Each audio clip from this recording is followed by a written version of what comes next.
आइए आप लोगों को एक पूर्वी सुनाने का प्रयास कर रहा हूँ। जैसा कि मान्यता है कि भोजपुरी भाषा में अगर पूर्वी न गाई जाए तो अधूरा सा लगता है।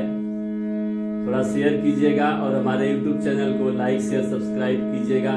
बहुत बहुत आभारी रहूंगा। धन्यवाद। चढ़ला जवानी जाई माटी में बुझाता तोहरा पता नइखे कहियाल रहा बकल काता तोहरा पता नइखे कहियाल रहा तोहरा पता नइखे।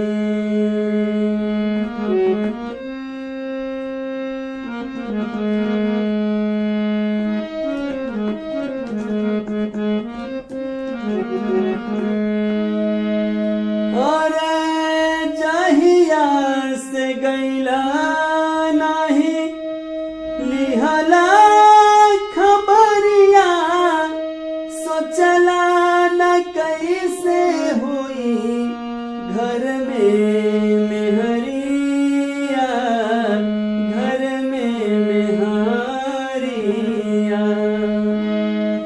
हमारा जवानी आजू हमर के खाता तोहरा पता नइखे तोहरा पता नइखे कहियाल रहा बकल काता तोहरा पता नइखे कहियाल रहा बकल काता तोहरा पता नइखे।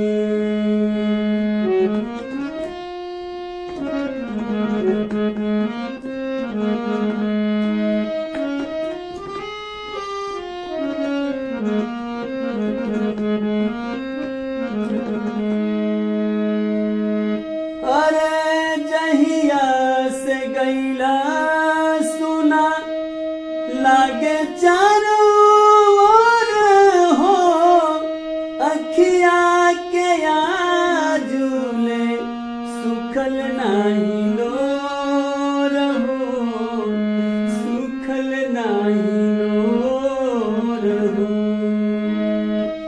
दिलवा में सगरी हमरा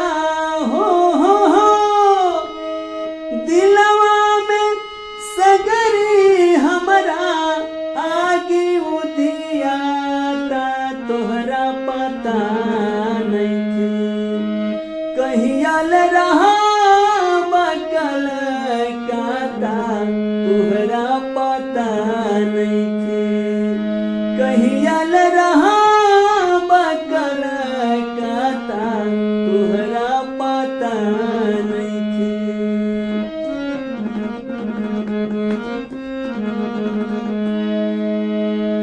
आत्मा जी पियऊ तुम घर चले आवा मनवा के आस सैया हमरो पुरावा हमरो पुरावा